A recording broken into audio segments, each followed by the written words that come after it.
하나님 말씀은 구약성경 창세기 4장 23절, 24절 말씀입니다. 우리 같이 한 목소리로 함께 읽겠습니다. 라멕이 아내들에게 이르되 아다와 실라여 내 목소리를 들으라. 라멕의 아내들이여 내 말을 들으라. 나의 상처로 말미암아 내가 사람을 죽였고 나의 상함으로 말미암아 소년을 죽였도다. 가인을 위하여는 벌이 7배일진데 라멕을 위하여는 벌이 77배 일이로다 하였더라. 아멘. 라멕의 칼의 노래라는 제목으로 설교하려고 합니다. 23절과 24절 이것은 성경에 기록된 최초의 시입니다. 최초의 그 시, 그래서 라멕이 지은 시인데 이것을 일명 칼의 노래다 이렇게 얘기를 합니다. 전체 이제 우리말에서는 이렇게 운율이나 이것이 그래도 나름대로는 이제 많이 살리려고 했습니다만 23절과 24절에 있는 이 내용들을 보면은 이제 아다와 23절에 라멕이 아내들에게 이르되 이렇게 해놓고 아다와 실라여, 그리고 이제 하반절에 라멕의 아내들이여 반복하는 거죠. 그리고 내 소리를 들어라, 내 목소리를 들어라, 내 말을 들어라, 그리고 들어라.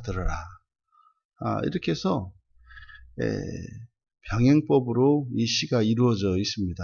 또 계속 이어지는 말도 보면 나의 상처로 말미암아, 뒤에서 나의 상함으로 말미암아, 또 내가 사람을 죽였고 소년을 죽였고, 또 24절에서는 가인을 위하여는 라멕을 위하여는 벌이 7배, 벌이 77배 이렇게 해서 이제 운율에 맞춰서 딱딱딱 이렇게 시를 지었고, 또 실제로 뒤에 마지막 24절에는 히브리어로 보면은 7이라고 하는 숫자 777, 그래서 같은 음이 이제 반복이 되고 있습니다. 이렇게 병행법과 그리고 2대2 운율로, 이 운율로 되어 있는 아주 박진감 넘치는 그런 시입니다. 근데 시의 내용은 그렇게 사실 아름답지 않죠.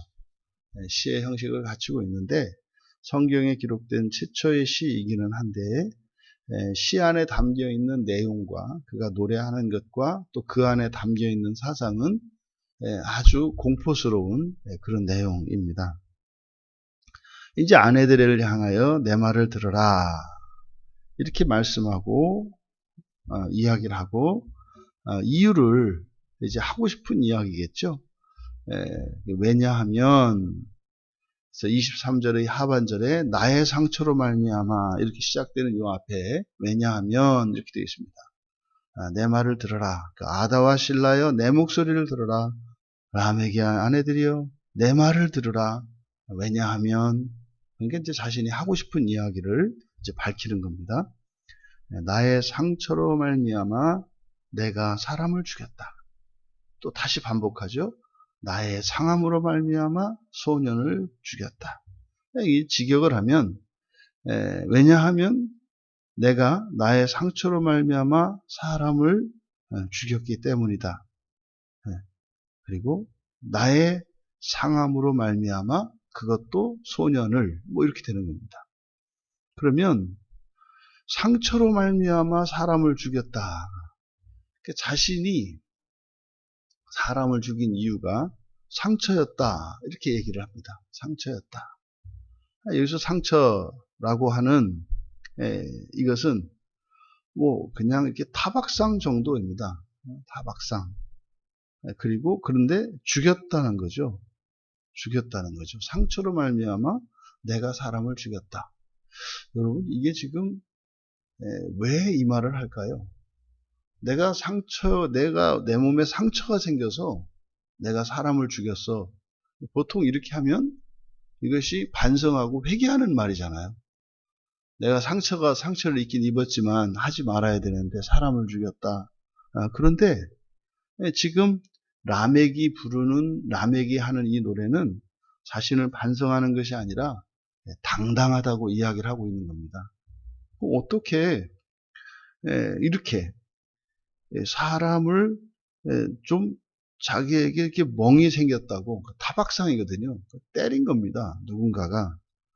그랬더니 그것으로 죽였다는 거거든요. 맞아서 누가 나를 때려서 죽였다는 겁니다. 그런데 뒤에서는 나의 상함으로 그랬습니다. 여기서 이 상함이라고 하는 것은 뭐 멍으로 볼 수 있어요. 멍. 그러니까 그런 겁니다. 그냥 싸웠을 때 그때 즉시 죽인 것이 아니라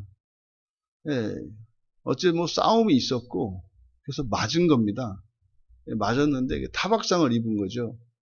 그리고 이렇게 집에서 생활하다가 그 멍을 보니까 자꾸 분노가 올라왔다는 겁니다. 그래서 죽였다는 거거든요. 그런데 상대방이 이 라멕이 죽인 그 상대방이 누구냐? 어린 아이였다. 이렇게 되어 있습니다. 여기 지금 우리말 성경에 소년이라고 번역된 이 옐레드라는 말이 그냥 어린아이를 말하거든요. 어린아이. 이거를 이제 소년이라고 하니까 그 말이긴 한데 어감이 사실 좀 더 살아나질 않죠. 그냥 어린아이입니다. 어린아이. 그러니까 어린아이를 죽였다는 거예요. 그러니까 또 아니 라멕이 그 어린아이하고 뭐 이렇게 싸운 것도 이상하고 그렇게 해서 또 그 멍 때문에 도저히 이걸 뭐 참을 수가 없었던 거죠. 어린 녀석한테 맞아가지고 몸에 든 그 상처를 보니까 이 얼마나 그 큰 수치심과 이런 게 일어났겠어요? 그것 때문에 그렇다고 죽일 것은 아닌데 사람을 죽였다는 거죠. 그런데 지금 라멕이 이것을 노래로 불러서 아내들에게 들려주고 있는 것은 뭐예요? 잘했다는 겁니다. 어떻게 이런 생각을 할까? 그것은 이게 지금 가인의 족보잖아요. 이 라멕의 할아버지인 그 가인은 죄 없는 아벨을 죽였잖아요. 아무 죄도 없는데 죽였잖아요. 근데요, 라멕은 내가 그 우리 조상인 가인 할아버지보다는 낫다는 거예요. 나의 입장에서는 뭐예요? 나에게 해를 입혔기 때문에 내가 그것에 대해서 원수를 갚았다는 거죠. 보복을 했다는 거죠. 이게 지금 그래서 고대의 그 동해보복법이라는 게 얼마나 이게 인간적이고 그게 정말 뛰어난 법인가 하는 것을 알 수 있게 해요. 라멕은 한 대 맞아서 멍이 들었다고 죽여버렸다고 얘기를 하거든요. 근데 이 동해보복법은 뭐라고 해요? 또 맞아서 멍든 만큼 상대방에게도 그 멍만 들이게 하라는 거거든요. 근데 라멕은 그게 안 풀리는 겁니다. 복수를 한 거죠. 그래서 아마 이 라멕의 선조인 가인의 그 살인 사건을 알고 있기 때문에 그것에 비하면 자신은 정당한 살인이었다라고 이야기하는 것 같아요. 그러니까 거의 철면피에 가깝죠. 그리고 나서 이제 한 걸음 한 수 더 뜹니다. 가인을 위해서는 벌이 7배일진데 라멕을 위해서는 벌이 77배다. 여기서 벌주다, 벌이라고 번역된 이 낙함이라는 말은 복수한다는 말이에요. 복수하다. 그래서 그대로 직역하면 가인은 7배로 복수하고 바로 라멕은 77배로 복수할 것이다. 이렇게 되는 거예요. 그러니까요. 봤지? 누가 나를 때려서 내 몸에 이렇게 멍들게 하면 죽이는 거 봤지? 나는 77배로 갚을 거야. 이렇게 얘기를 하는 거예요.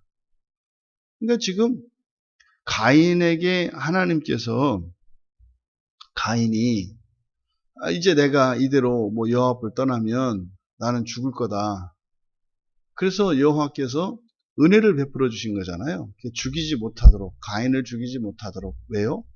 하나님이 구원하시니까, 하나님이 구원하시기 위해서 가인을 죽이지 못하도록 표를 주셔서 7배로 벌을 주겠다, 복수를 하겠다, 이렇게 말씀을 하셨단 말이죠. 그러니까 그 여호와께서 하셨던 말씀은 은혜를 베풀어 주신 거죠. 그러니까 가인을 정당화한 것이 아니라 가인이 아벨을 죽인 게 잘했기 때문에 그를 보호해 주신 것이 아니라 그 죄를 지은 가인이 회개하고 돌이켜서 구원받을 수 있도록 여호와 하나님께서 은혜를 베풀어 주신 거였죠. 베풀어 주신 은혜였지 않습니까? 그 은혜는 가인의 그 살인을 정당화하는 게 아니라고요. 근데 지금 라멕은 자신이 이렇게 살인을 하고 난 뒤에도 이제 77배로 갚겠다. 이게 뭐예요? 봐라. 그 가인 할아버지도 잘못이 있는데도 여호와 하나님이 7배로 보복한다 그랬으니까 나는 가인 할아버지보다는 나니까 나는 77배로 난 하겠다. 이게 지금 완전히 정신이 잘못됐죠. 지금 이 라멕의 이 노래를 통해서 이 77배로 보복하겠다라고 하는 이 말 속에는 극단적인 이기주의와 생명경시 사상이 들어가 있습니다. 이게 무서운 죄의 무서운 진전인 거죠. 그러면 만약에 자신이 누구를 죽이면 그럼 상대방은 77배로 또 죽여야 되지 않겠어요? 그럼 이게 사실 무시무시한 이야기거든요. 그런데 그게 그렇게 자기 자신에게 위험한 이야기로 들리지가 않는 겁니다. 왜요? 극단적인 이기주의에 사로잡혀 있게 되면 나 자신의 입장에서 나의 이익만을 가지고 생각을 하기 때문에 판단력 자체를 잃어버리는 거죠. 상실하는 거예요. 그럼 이것이 나는 항상 이렇게 피해자일 거라는 생각, 피해자일 거라는 생각. 그 역사를 보면 이런 일들이 반복이 돼요.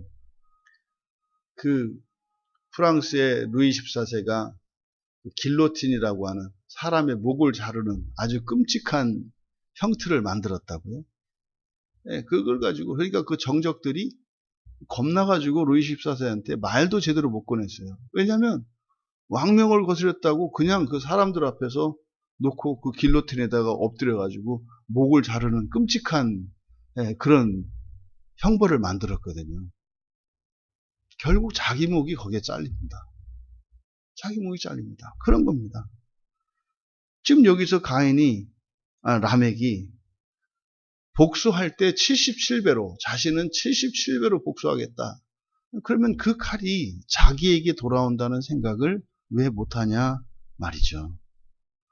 그래서 이 시를 일명 칼의 노래다 이렇게 얘기를 해요. 칼의 노래. 인간의 악한 본성을 드러내는 거죠. 이 시가. 그래서 한편으로는 지금은 우리가 뭐 시나 뭐 소설이나 수필이나 이러한 문학들이 우리들에게 분명히 긍정적인 기능을 하는 것도 있습니다. 하지만 거기에는 부정적인 역기능도 할 수 있다는 사실을 우리가 잊으면 안 됩니다. 그러니까 지금 이 시가 어디에 사용이 됐어요? 라멕이 자신의 살인을 정당화하고 그리고 강력한 아주 잔인한 보복하겠다라고 하는 이 경고를 사람들에게 전하는 수단으로 사용된 게 시이다 이 말이에요. 그래서 이 문학은 이런 순기능과 역기능이 있는데 그래서 우리들이 이런 책을 또 이런 문학들을 잘 가려서 분별해서 우리가 접해야 합니다. 만약에 이렇게 부정적이고 악한 사상이 담겨 있는 이런 문학 작품들을 접하게 되면 아주 치명적으로 악한 이런 생각과 사상들에 물들게 돼서 이게 뭐 그 사람의 인생뿐만 아니라 더더군다나 그 사람이 권력을 가지고 있는 어떤 자리에 이르게 되면은 그 사회 전체에 아주 엄청난 피해를 일으키게 되죠. 이게 지금 우리나라의 상황이 그렇습니다. 이렇게 막 거짓말을 하고 이렇게 해도 된다는 생각. 이게 기독교로는 신천지고요. 그리고 이런 사상으로는 사회주의 사상, 공산주의 사상입니다. 그 책들을 읽었던 사람들이, 그런 책들만 읽었던 사람들이 나라에서 이런 권력을 가지고 살아가니까 이 세상이 그냥 거짓말하는 게 뭐 자연스러운 것이 되어버린 정말 이상한 시대를 살고 있지 않습니까? 이렇게 됐던 근본적인, 직접적인 원인이 뭐라고요? 책입니다. 책이에요. 그래서 사람들을 책의 사람이라고 그래요. 책의 사람. 그러니까 어떤 책을 읽었냐에 따라서 그 사람의 이런 가치관과 사상이 형성이 되기 때문에 그러면 자기가 가지고 있는 그 법을 따라 살아가게 되어 있죠. 그래서 우리 그리스도인들은 뭐라고 합니까? 그 책의 사람들이라고 하죠. 다른 사람들은 그냥 책의 사람들이에요. 그러니까 아무 책, 무슨 책을 읽었는지 몰라요. 근데 기독교인들은 그 책, 성경의 사람들이죠. 성경. 그래서 우리가 성경을 읽지 않지 않습니까? 그 성경을 모르지 않습니까? 그러면은요, 요즘에는 뭐 이런 스마트폰을 통해서 이런저런 영상들을 접하게 되죠. 이런 영상들을 통해서 우리들이 훨씬 더 강력하게 들어오죠. 그래서 요즘에 그 청소년들이 책을 읽지 않고, 그러니까 좋은 책을 읽지 않고, 그리고 파괴적이고 이런 폭력적인, 그리고 아주 기괴스러운 이런 영상들을 접하고 그런 것들을 보게 되면, 그러면 지금 이 청소년들이 이 사회의 주인공이 되어서 이 나라를 이끌어갈 몇십 년 뒤에는 두려운 겁니다. 두려운 겁니다. 그래서 우리들이 자녀들을 교육하는 데 있어서 좋은 책을 읽히고 무엇보다 성경을 읽히는 것이 얼마나 중요한 것인가를 우리가 알게 합니다. 그러니까 지금 여기서 성경에 최초로 기록된 이 시를 통해서 문학의 그 기능에 대해서 우리가 한번 진지하게 생각해 볼 필요가 있겠다. 정리하자면 이 성경에 기록된 이 라멕의 이 시의 내용을 보면 여호와의 은혜를 자신의 살인을 정당화하는 구실로 삼고 있습니다. 죄인들에게는 이런 특성이 있어요. 이때 죄인은 교회 안에서 말하는 겁니다. 교회 안에 있는 죄인들의 특성이에요. 이 죄인들의 특성은 하나님의 은혜를, 그러니까 하나님의 말씀을 자신의 범죄를 정당화하는 수단으로 자꾸 사용하려고 하는 그런 특성이 있다는 것을 우리에게 가르쳐 줍니다. 그래서요, 하나님의 말씀, 하나님의 은혜는 어느 사회에 있든지 간에 그 사회에 도덕적으로 악한 행위들에 대해서 하나님의 말씀을 정당화의 근거로 사용해서는 안 됩니다. 범죄하고 도덕률을 범하는 이런 일에 우리의 신앙을 사용해서는 안 된다 이 말이에요. 근데 이것을 조심해야 합니다. 엉겁결에 나도 모르는 사이에 하나님의 은혜를, 하나님의 말씀을, 또 우리들의 신앙을 자신의 죄와 허물의 그 핑계로 삼으려고 하는 이런 시도가 우리 자신들에게도 있을 수 있다는 사실을 기억하고 늘 살펴야 합니다. 또 두 번째로 이 가인의 족보를 담고 있는 이 4장에서 그 마지막을 장식하는 라멕의 또 다른 살인사건을 통해서 이 죄성이 점점 자라고 있는 것을 우리가 보게 됩니다. 가인이 했을 때 가인의 살인사건으로 시작을 해서 라멕의 살인사건으로 끝을 내는데, 지금 라멕이 자신의 살인에 대해서 그리고 그 보복 심리에 대해서 이렇게 밝히고 있는 이 시를 통해서 나타나는 것을 보면 이것은 뭐 그냥 가인처럼 자신이 살인을 한 그것에 대하여 책임을 전가하고 이렇게 정당화하는 이제 그것을 뛰어넘었죠.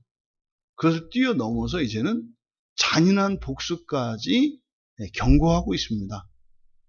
그러니까 얼마나 이렇게 심각하게 악이 자랐는가 하는 것을 우리가 보게 됩니다.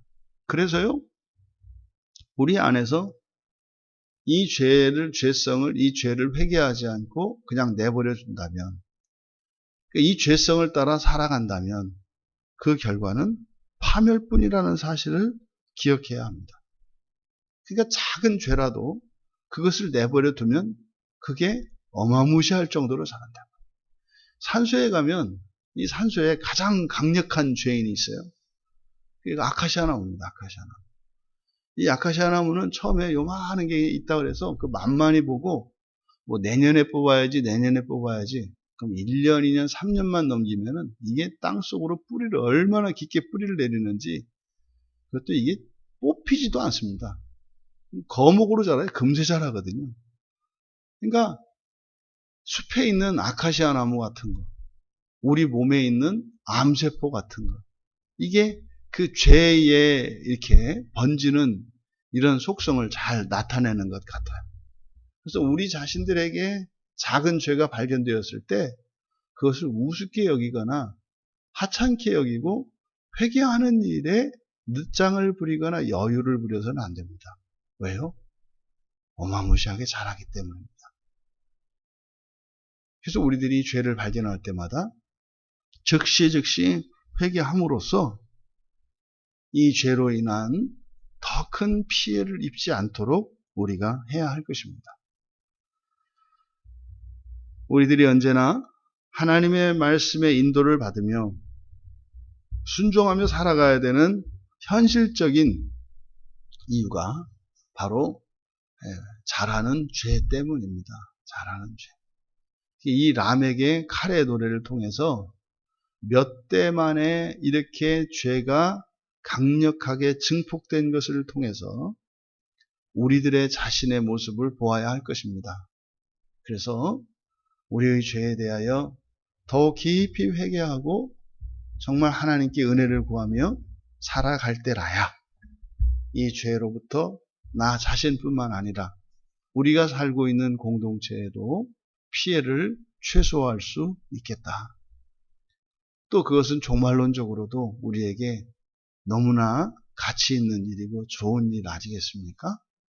회개한다는 것은 우리가 지옥에 있어야 하는 이유를, 그 원인을 제거하는 것이기 때문에 그보다 더 우리에게 가치 있고 영광스러운 것은 없습니다. 이 가인의 족보를 따라 흐르는 이 죄로 인한 이 저주와 같은 일들이 우리들의 회개의 실천을 통해서 또 회개시켜 주시는 하나님의 은혜로 종식된다고 하는 사실을 기억하시고 이 회개의 일에 더욱 힘을 내시고 가치를 부여하시며 그렇게 승리하시는 우리 모두 되시기를 주님의 이름으로 축원합니다. 존귀하신 하나님, 라멕이 자신의 살인을 정당화할 만큼 대담하여 졌고 그의 정신세계가 피폐해진 것을 보게 됩니다. 하나님, 작은 죄도 용납하지 않고 즉시 회개하며 살아가야 될 분명한 이유를 라멕의 사례를 통해서 다시 한번 저희들이 깨닫게 되었습니다. 저희들 안에 작은 죄도 용납하지 않게 하시고 하나님 말씀으로 거룩하게 하시고자 하시는 하나님의 뜻에 순종하며 그렇게 날마다 죄와 싸워 이기며 날마다 거룩해져가는 삶을 살게 하옵소서. 감사하며 예수님의 이름으로 기도하옵나이다.